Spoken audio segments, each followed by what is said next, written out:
Bonjour, bienvenue dans ce webinaire. C'est une masterclass que j'ai donnée en live il y a plusieurs jours.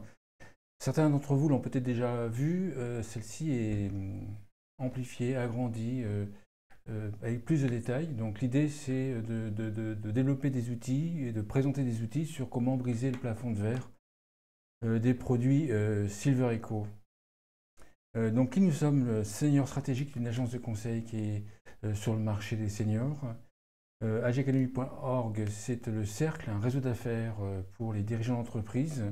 AGacademy.com, c'est un portail d'analyse et d'information. Vous pouvez vous abonner à la newsletter que vous recevez tous les lundis en allant sur ce site. Ou également, vous pouvez également cliquer pour vous abonner à ma chaîne et appuyer sur la cloche si vous le souhaitez pour avoir l'ensemble des nouvelles vidéos. Le Grand Entretien, c'est une émission qui est sur cette même page YouTube où vous pouvez voir différentes émissions que je réalise. Je suis face à face avec un dirigeant ou une dirigeante d'entreprise. Donc, ça fait 25 ans que nous sommes en stratégie et en marketing sur le marché des seniors. On a travaillé d'abord sur le marketing, avec l'expérience, on devient beaucoup plus stratégique. C'est déjà plus de 1200 entreprises qui ont été accompagnées. C'est 25 ans d'expérience, 350 dirigeants au moins dans le cercle AG Economy. C'est à peu près un peu plus de 11 000 abonnés à ma newsletter thématique. Et c'est à peu près, c'est plus de 750 émissions de dirigeants sur le grand entretien. Et à noter également que j'ai un autre site qui s'appelle Bien Vieillir Mag, qui est un site grand public pour aider les personnes à encore mieux vieillir, bien vieillir, avec des conseils qui sont basés sur la science. Donc ça, c'est des exemples de marché, de missions qu'on a. Généralement, c'est la quantification, c'est la stratégie. Quelle stratégie développer pour aller sur le marché des seniors. Généralement, on intervient au début des projets à condition que l'équipe soit un peu au courant des difficultés qu'elle va rencontrer, de façon à ce qu'elle soit réceptive à nos conseils. Et également, on intervient souvent lorsque les projets ont des difficultés à se développer ou veulent passer à une étape supérieure. Et c'est à ce moment-là qu'on nous fait généralement intervenir en conseil, en stratégie. On a également des formations de la vente aux seniors, etc. Pour ceux qui regardent cette vidéo avant octobre 2025, on a un colloque avec Samsung et puis Benoît Gobelot qui dirige l'agence matinale sur les technologies et l'intelligence artificielle adaptées aux seniors. Donc c'est le 2 octobre 2025.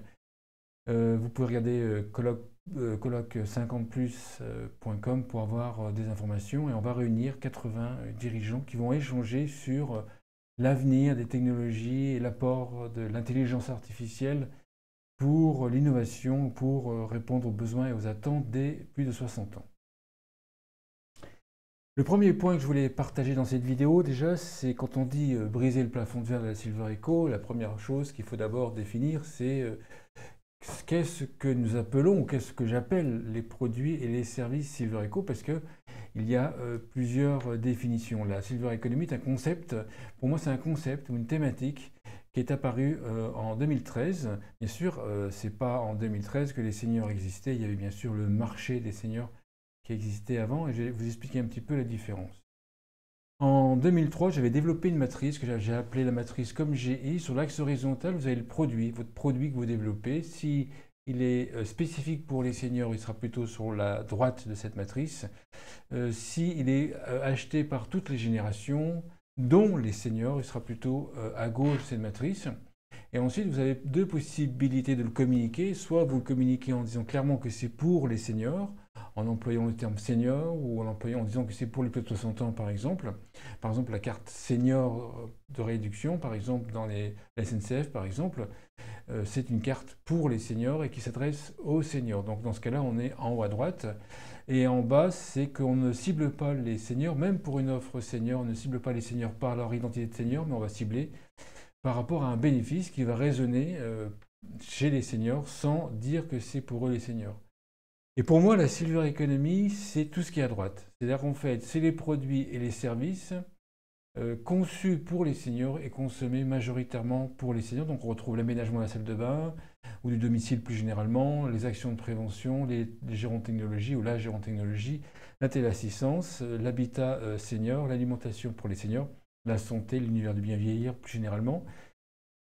Alors que le marché des seniors, pour moi, c'est la consommation globale de tout produit, donc de l'ensemble de la matrice, par les plus de 50 ans. Les plus de 50 ans peuvent consommer des produits des ordinateurs, par exemple, mais de manière différente, avec des objectifs différents et une manière de prendre une décision qui est également différente. Donc, dans cette masterclass, je vous parle de la droite, c'est en fait les produits et services spécifiques pour les seniors. Alors, le plafond de verre, moi j'ai remarqué assez rapidement, mais je ne l'avais pas défini comme ça. C'est-à-dire qu'en fait, j'avais vu des projets échouer alors que les idées étaient intéressantes. Et puis surtout, que je vois surtout, c'est que lorsqu'on prend une industrie ou un secteur d'activité comme les services à la personne, comme surtout la téléassistance par exemple, qui est un bon exemple, la téléassistance progresse, mais on voit que le taux de pénétration de la téléassistance est inférieur à d'autres pays, et surtout que ce taux n'évolue pas au fur et à mesure des années, en dépit du vieillissement. Donc on s'aperçoit que par secteur, il y a certains secteurs, en tout cas par secteur, il y a ce que j'appelle un plafond de verre, c'est-à-dire en fait, au-delà, les seniors ne peuvent pas ou ne veulent pas s'équiper. Et donc, j'ai développé une sorte de présentation de matrice. À droite, enfin sur l'axe horizontal, vous avez le côté possibilité d'acheter un produit. Certains ont la possibilité géographique, financière ou familiale d'acheter un produit, de consommer un produit. Et sur l'axe vertical, c'est l'acceptation, c'est est-ce que je veux ou pas consommer ce produit. Bien évidemment, vous devinez que pas mal de personnes vont refuser de consommer des produits Silver Economy parce qu'ils vont les juger vieillissants, vieillots pour les seniors. Donc là, on voit qu'il y a des refus. Et puis certains ne vont pas, par exemple, aller en résidence service senior parce que ils jugent que c'est trop cher, par exemple, ou leur revenu, leur pension ne le permet pas. Et donc, le marché potentiel, qui est ici, le marché potentiel, quelque part, c'est l'intersection entre les personnes qui peuvent et les personnes qui veulent acheter le produit. Et donc, on s'aperçoit qu'effectivement, il y a l'ensemble des seniors. Si on prend l'exemple de téléassistance, par exemple, pour faire simple, là, vous avez l'ensemble des seniors. Il n'y a qu'une partie qui, factuellement, devrait être équipée pour, j'allais dire, son bien, c'est en fait pour son confort et sa sécurité.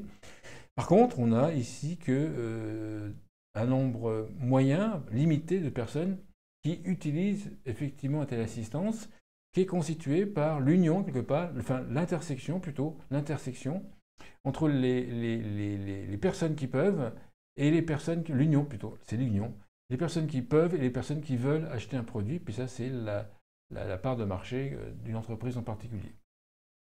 Donc en rouge, c'est le plafond de verre. Et c'est très intéressant parce que il y a quelques années, quand la Poste a lancé son offre Veiller sans mes parents, avec dans cette offre, il y a une téléassistance, je me suis dit, bon, avec la puissance de feu de la Poste, avec la communication de la Poste, avec la présence des, des facteurs partout sur le territoire, bon, bref, la Poste va faire bouger les lignes sur le secteur de la téléassistance. On s'aperçoit que bien sûr la Poste a des clients en téléassistance, mais c'est plus, si on calcule bien les détails, c'est plus des prises de parts de marché à d'autres acteurs plutôt que la Poste qui ait fait grossir le marché. Donc en fait, l'arrivée de la Poste, pour moi, n'a pas fait bouger le plafond de verre de la téléassistance. Et donc la réflexion que j'ai eue depuis pas mal d'années, c'est comment est-ce que l'on fait bouger ce plafond de verre. Et vous allez comprendre qu'en fait, pour apporter la réponse, je vais mixer à la fois de la stratégie du marketing des seniors, de la stratégie à destination des seniors, et également des outils psychologiques, puisqu'en fait, certains savent, peut-être que vous le savez, une de mes autres activités, c'est la psychologie et le développement personnel, depuis plus de 30 ans. Alors, jusqu'à présent, pour essayer de vendre plus ou de faire augmenter, grossir le gâteau, enfin déplacer le plafond de verre, on a utilisé des outils classiques. On propose des réductions comme la carte avantage senior. Il y a les outils du senior marketing, Jean-Paul Traeger qui avait démarré le marketing des seniors très avant mon arrivée sur le marché. Il avait écrit un bouquin qui s'appelle le senior marketing, maintenant ça s'appelle le silver marketing. Donc il y a des outils qui sont intéressants qu'il avait développés. Et ensuite, il y a aussi le marketing générationnel, c'est que chaque génération peut consommer, prendre des décisions de manière différente les unes des autres. Et donc, en fait, c'est des outils qui ont été employés. On s'aperçoit que ces outils permettent quoi? Ces outils permettent de prendre des marchés à ses concurrents, principalement. Il y a des exceptions, mais généralement, c'est prendre des marchés à ses petits copains. Et ce n'est pas faire grossir la taille du gâteau, le plafond de verre. Donc ces outils sont intéressants, mais ne permettent pas, au niveau d'un secteur d'activité ou une industrie sur le marché des seniors, de faire grossir le marché. Si on prend par exemple les résidences-services seniors, on s'aperçoit que les résidences-services seniors, on s'aperçoit qu'il y a une intersection entre ceux qui peuvent y aller, c'est en fait, est-ce qu'il y en a une présente, est-ce qu'il y a une résidence-service senior là où j'habite ou pas trop loin? Est-ce que j'ai les moyens d'y aller? Est-ce que je vais facilement, émotionnellement, accepter de quitter là où je vis pour aller en résidence-service senior? Et après, ceux qui veulent. Voyez. Donc en fait, il y a une sorte d'intersection, d'union entre les deux. Et donc, j'ai réfléchi depuis plusieurs années, puis en regardant ce qui fonctionne, en testant avec des clients, etc., on s'aperçoit qu'il y a des moyens de convaincre des personnes qui ne peuvent pas acheter un produit de pouvoir l'acheter, en tout cas de permettre des moyens pour leur permettre, pas pour les convaincre, mais pour les permettre. Et ensuite, vous avez des moyens pour les aider à accepter d'acheter un produit de la Silver Economy. Et on passe par deux choses. On passe par deux phases qui sont indépendantes les unes des autres. On peut passer par l'optimisation et par l'expansion, ce que j'appelle la méthode senior stratégique. Avant de commencer, on utilise une approche qu'on appelle SEC, c'est-à-dire qu'en fait, on va regarder d'abord votre objectif et ensuite les critères d'importance de cet objectif en question avec une méthode de coaching très précise, de façon à pouvoir ensuite recommander des solutions qui soient cohérentes avec vous. Donc cohérente avec vous, donc c'est S, cohérente avec l'écosystème et bien sûr cohérente avec les seniors. On s'aperçoit qu'il y a des produits qui répondent à un besoin des seniors, mais l'écosystème n'est pas capable ou ne veut pas, ou il y a des fournisseurs, par exemple des distributeurs qui ne veulent pas. Quand on regarde les 5 forces de porteurs, on s'aperçoit qu'il peut y avoir des blocages. Et puis il y a des solutions qui sont intéressantes pour les seniors, qui sont commercialisées assez facilement par l'écosystème, par exemple, avec des partenariats, mais qui ne sont pas cohérentes avec vous. Donc en fait, l'idée, c'est d'aller directement à la source. Qu'est-ce qui est cohérent avec vous, avec l'écosystème et avec, bien sûr, les seniors. Et ça évite, dans nos approches, d'aller lancer des focus groups dans tous les sens avec des seniors pour aboutir à des pistes qui, de toute façon, ne seront pas acceptées par vous parce que ça ne correspond pas à votre objectif. Donc votre objectif, avec ce qui est important, là on fait une méthode très précise, mais il faut le faire très très précisément, parce que si on s'oriente dans les mauvaises directions, bien sûr, on sera dans la mauvaise direction. Avec l'écosystème, on commence à connaître, en 25 ans on commence à bien le connaître, et avec les seniors qu'on commence bien sûr à connaître, mais on valide toujours avec les seniors. Donc la première étape, c'est l'optimisation. L'optimisation, c'est faire en sorte que vous preniez des parts de marché à vos concurrents. Et le développement qu'on verra après, l'augmentation qu'on verra après, permettra de faire grossir le gâteau. Pour l'instant, on va essayer de prendre des parts de marché aux concurrents. Et donc pour ça, on fait une sorte d'audit et on va regarder les points positifs, les points négatifs, est-ce qu'il y a des points de friction, et qu'on va appeler les mots des outils de la stratégie marketing classique, des outils du senior marketing, les fondamentaux de son secteur d'activité ou de son industrie, parce qu'effectivement, les résultats que l'on a dépendent d'une industrie. Par exemple, lorsque je vois actuellement encore lancer d'autres entreprises qui se lancent sur le Care Manager en essayant de révolutionner le Care Manager, l'industrie, pour l'instant, du Care Manager n'a pas vraiment démarré, est en grande difficulté pour se développer, parce que le marché n'a pas encore été craqué, la solution n'est pas craquée. C'est exactement pareil c'est la même logique que, par exemple, la cohabitation intergénérationnelle. Ensuite également, on va former les vendeurs. On a développé une méthode qui s'appelle STS Persuasion System, qui est une méthode de vente qui est à mon avis la plus performante en fait actuellement, qui mixte en fait les outils de la psychologie sociale et cognitive avec les outils marketing, et ça permet de vendre, ça permet de beaucoup, on forme les vendeurs et ils vendent beaucoup plus et beaucoup mieux en respectant les seniors bien évidemment. Ensuite, on va regarder la communication. Est-ce que les communications sont performantes? Bien évidemment, on va faire des tests de communication et on va même faire la co-création de ces communications avec les seniors. Je prends un exemple. On a fait dans un focus group assez récemment, enfin l'année dernière, on en a validé les campagnes, enfin différentes campagnes de communication. et auprès de focus group de personnes intéressées par le produit en question. Et quand on a présenté une des affiches, les seniors ont dit « mais ça c'est la mort ». Comment ça c'est la mort? Ah oui, regardez l'affiche que vous avez montrée, il y a une photo, on voit un couple dans un pré, et on a l'impression que le pré descend en fait vers la vallée, et donc ça descend vers la mort. Vous voyez, donc c'est des sujets en fait que l'on regarde, et donc ça, factuellement, nous on l'avait pas détecté, et je ne suis pas sûr que quelqu'un d'autre l'aurait vraiment bien détecté. Pourtant, tous les autres points étaient valables. Mais il y avait une photo qui avait un effet de style et qui ne correspondait pas au senior. Donc en fait, là, on va valider en focus group. On aurait pu directement le faire un test AB, par exemple sur Facebook ou d'autres campagnes de communication. On aurait vu qu'il y a une campagne de communication qui fonctionnait mieux que l'autre, mais l'idée, en fait, c'était aussi également de comprendre le pourquoi. Ensuite, on va prendre des exemples, on va prendre des outils qu'on va améliorer, on va passer au crible de votre communication, et on va prendre des critères qui sont issus de la psychologie, cognitive et comportementale pour fortement améliorer vos communications. Je vais prendre simplement deux éléments pour vous montrer la puissance de la chose et surtout pour vous montrer que si on n'y fait pas attention, en fait, en essayant de cibler 100 personnes, on va cibler 0,01%, vous allez comprendre pourquoi.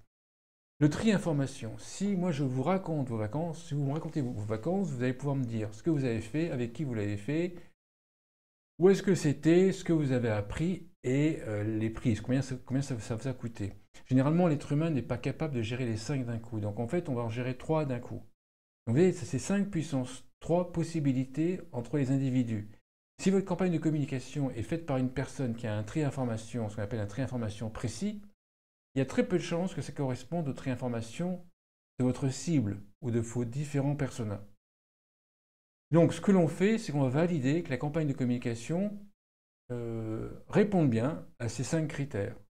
Et vous voyez, c'est 5 puissance 3. Donc, on loupe facilement 80% ou 90% de la cible si on n'y fait pas attention. Et notamment, par exemple, sur la prévention, par exemple, en plus, il y a des liens psychologiques qui se font. Sur la prévention, on sait que si on fait une campagne de prévention, on sait que les personnes qui vont naturellement être intéressées sont les personnes qui sont plutôt dans l'apprentissage et dans les personnes, d'accord? Et pas forcément sur les autres, sur le lieu par exemple en question. Donc on voit que si vous faites une campagne de communication pour des ateliers de prévention et que sur la photo on voit rien, on voit juste une photo prise bateau sans qu'il y ait de personnes, sans qu'il y ait de convivialité, effectivement vos campagnes de communication vont beaucoup moins performer. Un autre critère, et tous les critères vont s'additionner les uns aux autres, enfin c'est presque une addition, rapprochement, évitement. Rapprochement, c'est quelqu'un qui va dire, voilà, je vais en vacances pour découvrir les gens, pour découvrir le paysage, pour découvrir un pays, et les personnes en évitement sont les personnes qui vont dire, je vais en vacances pour souffler parce que j'ai trop travaillé ou j'étais très très fatigué. D'un côté, c'est rapprochement, de côté, c'est évitement. On a à peu près la moitié, 50% de rapprochement, 50% de évitement. On voit bien que pour vendre téléassistance, si on prend l'exemple, il va falloir dire, si on veut cibler 100% des personnes, enfin avoir une chance d'être impactant pour 100% des personnes sur ce critère-là, il va falloir expliquer, prenez une téléassistance et vous allez pouvoir éviter les difficultés en cas de chute et vous allez pouvoir être secouru en cas de chute. Donc là, je la fais mal, mais oui, mais c'est la logique. On voit bien que quelqu'un qui développe, qui est en rapprochement, par exemple, va faire une campagne de communication en rapprochement, naturellement, et les personnes qui sont en évitement vont plutôt faire une campagne d'évitement. Il est quasiment impossible de convaincre quelqu'un en évitement avec le rapprochement, et si on essaye de convaincre quelqu'un qui est en rapprochement avec l'évitement, on a tendance à le mettre en colère. Et ensuite, on a une cinquantaine d'autres critères qu'on regarde au fur et à mesure, en plus de valider avec les seniors, et ça augmente très très fortement les performances parce qu'on est impactant avec le maximum de seniors. Pourquoi c'est important? Ce que je n'ai pas dit dès le début, c'est que j'aurais peut-être dû le dire, c'est qu'en fait la cible des seniors est une cible qui est très hétérogène. Quand on vieillit, deux jumeaux ne consomment plus pareil. Et en fait le parcours de vie, les états de santé, les situations familiales, les revenus, les lieux d'habitation sont très très fortement différents. Donc au bout d'un moment, on s'aperçoit que les comportements, les capacités, les environnements ne suffisent pas à faire des segmentations et on est obligé d'aller dans la psychographie pour faire des segmentations plus précises ou définir un persona plus précis. Et donc, on arrive à ces outils que l'on étudie et qu'on va. Donc, en fait, qu'est-ce qu'on fait? On regarde votre campagne de communication à l'heure actuelle. Il ne s'agit pas de tout changer, hein. Moi, je ne suis pas d'accord d'arriver et puis de tout leur changer. Moi, je ne suis pas d'accord avec ça. Vous vendez déjà. La question, c'est est-ce que l'on peut, j'allais dire choper, est-ce que l'on peut avoir encore plus de clients idéaux tels que vous les avez, par exemple, et après, on va tirer et attirer d'autres personnes. Ensuite, on va regarder la cohérence par rapport à l'appropriation de la prévention. On a fait une étude en 2024 sur les seniors, les plus de 60 ans, par rapport à la prévention. Est-ce que certains sont très dans la prévention? J'en fais partie. D'autres sont des procrastinateurs, on verra plus tard. D'autres sont non conscients. En fait, ils n'ont pas conscience que le sel, par exemple, c'est le sel, c'est l'hypertension, par exemple. Ils ne sont pas conscients qu'il faut manger des 5 fruits et légumes, c'est important. Ils ne sont pas conscients que leur logement est fragile, par exemple, et enfin, les rend fragiles. Et après, les réfractaires, ceux qui ne veulent pas entendre parler. Donc, on va regarder également cette cohérence. Et en fait, on voit là, vous devinez quand même que j'imagine que si on cible les réfractaires avec une campagne de communication qui cible les réfractaires, on aura vraiment du mal à commercialiser des produits de la Silver Eco, parce que les produits de la Silver Eco, quelque part, ils pallient pour une grande partie d'entre eux, ils pallient quand même une baisse de quelque chose, une baisse de la santé, de la mobilité, de revenus, du côté social, du côté familial. Donc en fait, accepter ces produits demande une capacité à accepter son statut. Ensuite, on va utiliser une autre matrice que j'ai créée en 2016, qui est la matrice CC, la matrice conscience-connaissance. Sur l'axe horizontal, vous avez le degré de conscience que la personne a de sa situation. Est-ce que la personne a conscience que son logement à l'heure actuelle, il est dangereux, par exemple, par rapport aux escaliers qui sont un peu glissants et sans rampe d'escalier, par exemple. Est-ce que la personne a conscience qu'elle est seule, etc. Donc en fait, au fur et à mesure, la famille peut prendre conscience que la maman, par exemple, la survivante, que sa maman, une famille peut prendre que sa maman va avoir de plus en plus de difficultés, qu'elle se retrouve seule. Donc en fait, il y a une prise de conscience de la situation. Et ensuite, après, il y a la connaissance des solutions. Est-ce que l'on connaît les solutions qui existent? On s'aperçoit que les femmes se reprennent la téléassistance, on s'aperçoit qu'effectivement les gens prennent conscience de l'intérêt de la situation, du danger de la situation, et ensuite pratiquement tout le monde au bout d'un moment connaît ou a entendu parler de téléassistance. Même sans savoir vraiment comment ça fonctionne, on a à peu près entendu parler de téléassistance. On s'aperçoit qu'effectivement, c'est beaucoup plus simple de vendre aux conquis, ceux qui sont conscients de leur situation mais qui ne connaissent pas encore votre produit, ou les éveillés, ceux qui sont conscients de leur situation et qui connaissent votre solution. On s'aperçoit que des produits comme les services comme le Care Manager, on est en haut, on est à droite, en bas, au minimum. C'est-à-dire qu'en fait, c'est des personnes qui sont conscients. Care Manager répond vraiment à un besoin fort des familles. Les familles sont conscientes de la difficulté. Par contre, elles ne connaissent pas, pour la très grande majorité d'entre elles, le métier même de Care Manager. C'est que la solution n'est pas connue. Et donc, en fait, il faudrait une forte campagne de communication pour faire connaître le Care Manager, campagne qui, à mon avis, n'arrivera jamais. Je ne vais pas dire jamais, mais pas de sitôt. Donc, on va regarder d'abord si votre produit, où est-ce que votre produit se positionne. On voit bien que si vous avez des conquis qui vous appellent, là, il va falloir leur présenter votre solution. Par contre, si c'est des éveillés qui vous appellent, il n'y a plus besoin de présenter la solution. Ils veulent votre solution et donc on fait directement quelque part le closing. Autre solution, c'est qu'on utilise également la courbe de valeur. La courbe de valeur, ça a été, on va dire, théorisé ou présenté pour la première fois dans un livre qui s'appelle La stratégie océan bleu, pour faire un océan bleu.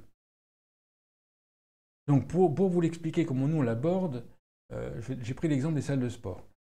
Donc vous avez Basic Fit, les salles de sport premium. On va commencer par Basic Fit, les salles de sport premium. Donc comment ça fonctionne? On va marquer ce qu'on appelle les attributs de valeur sur l'axe horizontal, c'est-à-dire en fait les critères qui vont décider d'un achat ou de l'abonnement à une salle de sport. Donc vous avez l'équipement, le coaching, confort, prix, etc. Donc on va s'arrêter jusqu'au clubbing. On s'arrête là, d'accord? On s'arrête ici. Donc ça, c'est les critères classiques pour une salle de sport.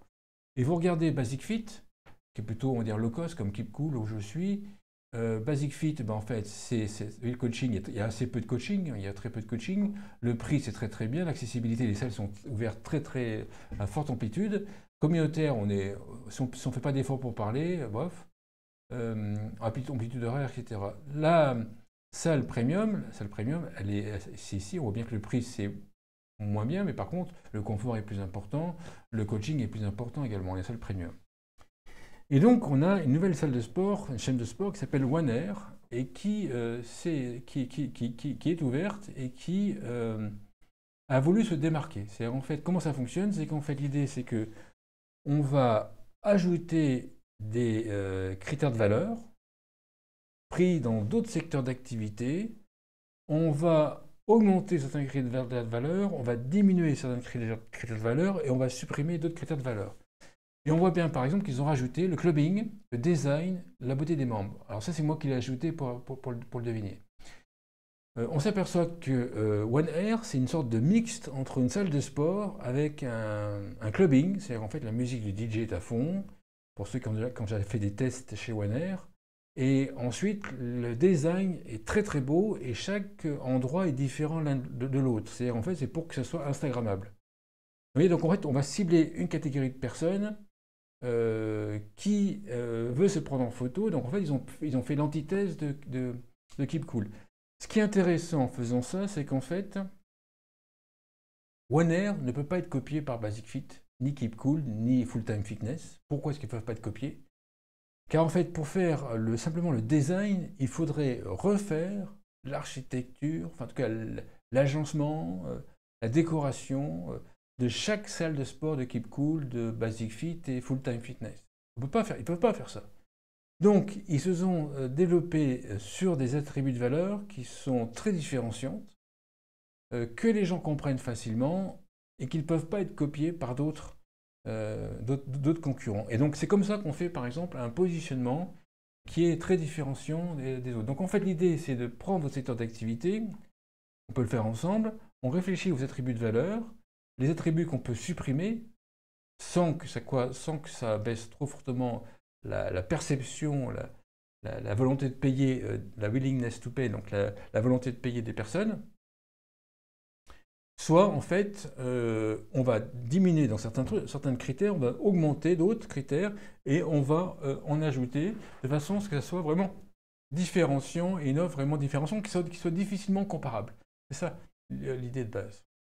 Donc là, vous avez par exemple les courbes de valeur simplifiées pour les EHPAD. On compare EHPAD et habitat inclusif. Donc vous avez alimentation, cours, participation des résidents, intégration. Et là, on voit, c'est-à-dire qu'en fait, là, on voit très nettement que ces courbes-là montrent en fait que l'habitat inclusif et l'EHPAD ne sont pas en concurrence. Ils ne ciblent pas les mêmes personnes, au même moment, dans les mêmes états de santé, avec les mêmes critères. Une personne qui va aller en habitat inclusif, c'est pas l'EHPAD. Et si une personne doit aller en EHPAD, elle n'est plus forcément disposée, ne peut plus forcément aller en habitat inclusif. Donc ça, c'était pour prendre des parts de marché à vos concurrents. Et maintenant, le Graal, en fait, que l'on a mixé, c'est en fait, là, c'est de faire grossir le carré rouge, en fait, c'est de faire grossir le nombre de personnes qui s'équipent. Et donc, on voit bien que c'est l'union entre ceux qui peuvent et ceux qui veulent. C'est-à-dire, en fait, pour qu'il y ait un produit, d'ailleurs, c'est l'intersection, je me suis trompé, c'est l'intersection entre ceux qui peuvent et ceux qui veulent. Donc, l'idée, c'est de prendre votre produit ou votre service et d'imaginer comment permettre à plus de personnes qui ne peuvent pas se le procurer ou qui ne peuvent pas l'utiliser pour X raisons, de pouvoir le faire et comment faire en sorte que des personnes qui refusent puissent l'accepter. Et donc, dans l'axe horizontal, c'est en fait pouvoir permettre à plus de personnes d'utiliser, c'est permettre à plus de personnes, donc c'est une extension géographique, c'est une extension des prescripteurs, c'est mise en place de services pour financer l'idée. Par exemple, j'ai répondu à une journaliste sur les camping-cars, par exemple, dans les prochaines années, et elle me pose la question comment est-ce qu'on peut permettre à plus de personnes d'acheter un camping-car. En fait, on pourrait très bien faire en sorte que les fabricants de camping-cars passent des accords avec des sociétés de prêts hypothécaires, par exemple, et qui, prêt hypothécaire permet en fait de vendre une partie de sa maison, ça dépend où on se trouve, une partie de sa maison, et les revenus en fait obtenus pourraient permettre d'acheter un camping-car. Oui, donc ça, c'est des solutions de financement qui peut-être vont apparaître. Pour la résidence service senior, et un exemple que j'aime bien citer, c'est l'entreprise Gaston. L'entreprise Gaston propose un service qui est génial, c'est en fait aller en résidence service senior, bon, ça va coûter 1700, 1800, 2000 euros. Et les pensions de retraite ne permettent pas toutes d'atteindre, de pouvoir payer ce type de loyer, surtout qu'il va falloir en plus payer la vie de tous les jours. Et Gaston, qu'est-ce qu'ils font? C'est qu'en fait, ils vont regarder, ils vont permettre à des personnes qui ont des pensions qui ne permettent pas d'aller facilement en résidence service senior, mais qui ont un bien immobilier, de mettre en location le bien immobilier, d'additionner les revenus locatifs du bien immobilier, plus la pension, et l'ensemble des deux permet d'aller plus facilement en résidence service senior. Et Gaston est en train de signer des accords de partenariat avec la plupart des réseaux de résidence service senior. Maintenant, et c'est là que la psychologie rentre en ligne de compte, c'est en fait permettre à plus de personnes d'utiliser. Je vais prendre un exemple. Vous avez un téléassisteur dont le dirigeant a plus de 80 ans. Et un jour, il me dit, Frédéric, il faudrait que tu nous aides à vendre plus de téléassistance à des plus jeunes. Et je lui dis, écoute, toi, tu devrais prendre une téléassistance à ton âge et tu ne la prends pas. Tu connais tous les chiffres de ne pas avoir téléassistance puisque tu diriges un téléassisteur et tu ne prends pas la téléassistance. Et donc, il y a un refus. Et on s'aperçoit que ce refus vient de son système de valeurs et de son système de croyances. Par exemple, donc ce n'est pas son cas, mais par exemple, si vous avez des personnes qui sont dans la reconnaissance sociale, avec la croyance qu'ils sont aimés, que s'ils réussissent socialement, on peut deviner quand même que se balader avec un bouton, avec un médaillon et un bouton de téléassistance, ça va l'emprunter et à la fois de la croyance et à la fois de la valeur. Pareil, les personnes qui sont dans la force, il y a des personnes qui sont dans la force, je suis aimé que si je monte ma force, ou je vais montrer sa faiblesse, ça ne va pas, c'est essentiellement des réfractaires. Ces personnes, en fait, vont refuser la téléassistance, parce que bien sûr, se balader avec un médaillon, c'est reconnaître sa faiblesse, et donc ça va à l'antithèse de ce que la personne, depuis toute l'enfance, croit qu'il faut, pour être aimé, être fort. Donc l'idée, en fait, c'est d'aller étudier d'autres segments psychographiques de non-clients avec des valeurs qui soient compatibles, mais généralement des croyances qui bloquent. En fait, dans les deux exemples que je vous ai donnés, il y a la croyance qui va bloquer, enfin la valeur qui va bloquer, plus la croyance qui est rattachée qui bloque. Mais dans beaucoup d'autres typologies de seniors, c'est simplement la croyance qui bloque, et pas forcément la valeur. Lorsque c'est la croyance, il y a moyen, par des communications habiles, d'aller cibler ces personnes en question.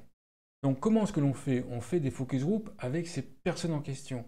Des personnes qui, pour leur bien, on devrait être équipées par exemple d'une téléassistance, qui jusqu'à présent ne veulent pas, mais qui ont une valeur compatible avec cette téléassistance, mais ils ne le veulent pas parce qu'il y a une croyance, quelle qu'elle soit en fait, qui les empêche. Et on va faire des brainstorming avec eux, de la réflexion sur comment, au niveau communication, convaincre ces personnes-là. Ça sera très difficile, mais on peut toujours le faire, de convaincre quelqu'un qui est dans la force, une telle assistance à bord de la force, ça sera un peu plus difficile, alors quoi que c'est possible. Par contre, il est assez possible et assez facile de faire des campagnes de communication qui répondent bien à ces croyances. Et pourquoi c'est important? Parce que lorsqu'on prend une décision, là vous avez le cerveau, enfin une tête, vous avez une information qui rentre par le système sensoriel, et la décision que la personne va acheter votre produit ou pas, ou on mettra plus tard, etc., ça va dépendre de son état émotionnel dans lequel elle se trouve, de ses valeurs, ses croyances, comme je vous disais, de la référence qu'elle a, si on était l'assistance, qui est référencée dans la tête, de son besoin, de son envie et son identité. C'est là que je voulais en venir. La difficulté au niveau communication, et c'est là qu'il faut être très très fin, et il y a des moyens de le faire, c'est qu'en fait, la plupart des produits de la silver economy et des services de la silver economy pallient une baisse. Comme je vous disais, une baisse de la santé, une baisse de la mobilité, une baisse de la vie sociale. On a perdu ses amis, par exemple. une baisse, enfin bref, quelque chose qui est une baisse. Et c'est-à-dire qu'en fait, accepter cette baisse, c'est accepter d'avoir un statut, une identité momentanée qui est diminuée. Et ça demande un très gros effort aux personnes.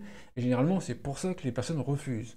On refuse d'avoir un statut diminué, car inconsciemment, on va penser qu'on sera moins aimé, etc., moins apprécié, moins aimé, qu'on sera seul, etc. Bon, il y a d'autres raisons, mais en tout cas, je vous donne celle-ci. Pour bien comprendre ce que c'est qu'une identité ou ce qu'on appelle une multi-identité, je vais vous donner un exemple. Lorsque je vais à la salle de sport, j'y vais en vélo. Donc, par exemple, je vais à la salle de sport, donc ici je m'habille, etc. J'y vais en vélo. Quand je fais du vélo, je prends le casque, parce que j'ai la valeur de la santé comme étant importante, donc je prends le casque. Par contre, j'ai la croyance que l'on ne va pas choper d'amende ou de PV si on grille les feux. Donc en fait, qu'est-ce qui se passe? Dans les carrefours qui ne sont pas trop fréquentés, j'ai mon casque, bien sûr, et je regarde si je peux passer ou pas passer, si c'est pas dangereux de passer. Et si c'est pas dangereux, je passe. Donc vous avez bien compris que là, j'ai mon identité de cycliste qui correspond à une valeur particulière, ou des valeurs particulières, plus des croyances. D'autres, par exemple, n'ont pas la valeur de la santé comme étant prioritaire. Et donc, ça fait que, bon, ils prennent plus de risques pour griller les feux, par exemple.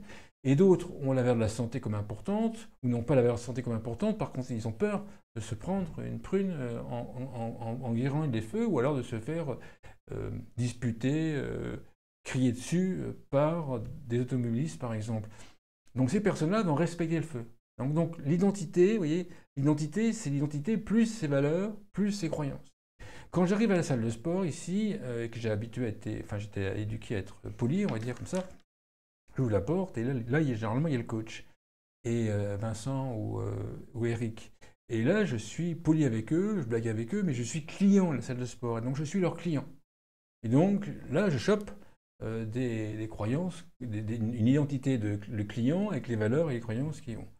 Lorsque je me change et puis que je vais m'amuser, je vais faire du sport avec mes potes, faire du sport sur les machines ou courir ou faire du tapis ou d'autres trucs, qu'est-ce que je fais en fait? Là, je suis pote avec ces participants et je blague avec eux, etc. Et donc là, en fait, je suis pote avec les croyances qu'entre potes, on peut blaguer, on peut se chamailler, on peut se soutenir les uns les autres, chacun a son programme, et on peut se soutenir les uns les autres. Donc, ce que je voulais vous dire, c'est que dans une simple fait d'aller à la salle de sport, on passe par une multi-identité et chaque identité est associée à des valeurs notamment et des croyances. Et donc on va faire attention de faire en sorte que lorsqu'on va essayer de convaincre une personne d'acheter une telle assistance mais qu'elle le refuse, comment est-ce qu'on l'en fait pour qu'elle garde son identité positive. Généralement, on le fait par recadrage de sens ou de contexte, par exemple.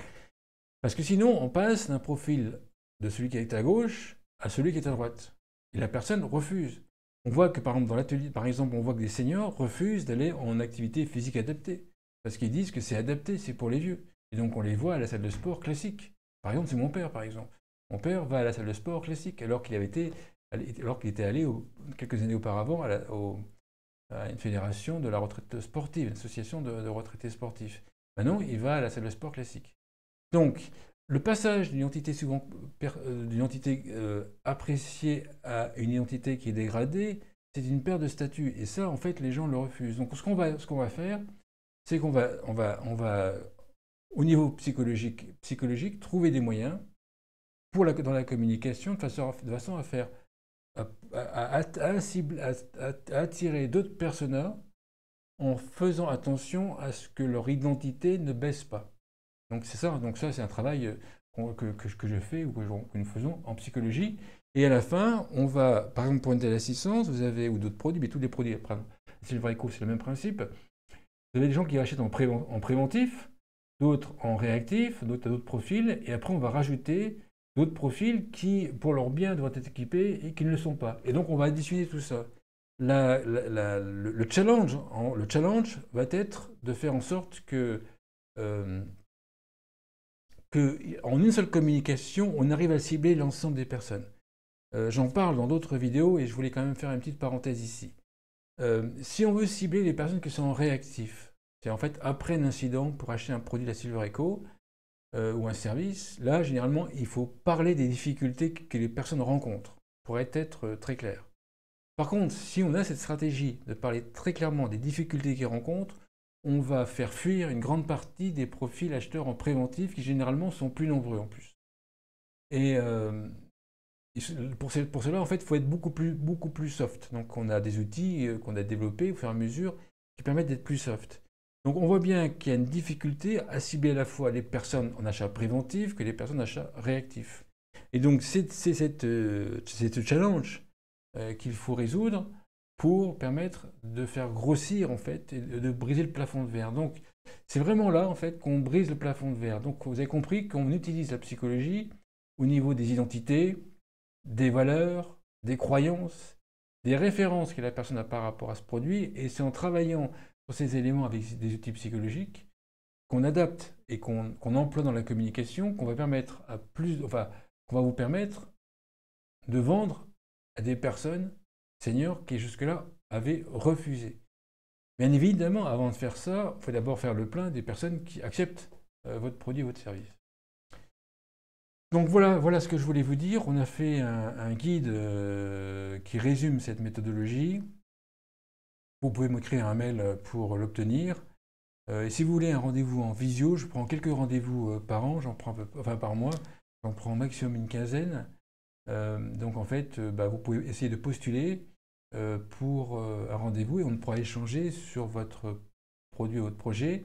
L'idée, vous avez compris, il y a plusieurs étapes, c'est améliorer vos ventes via l'amélioration de la communication, voire la formation de vos commerciaux au niveau de la vente, par exemple, à mieux vendre aux seniors. Et après, l'idée, c'est de convaincre des personnes qui ne sont pas équipées. Et ça permet de baisser le plafond de verre.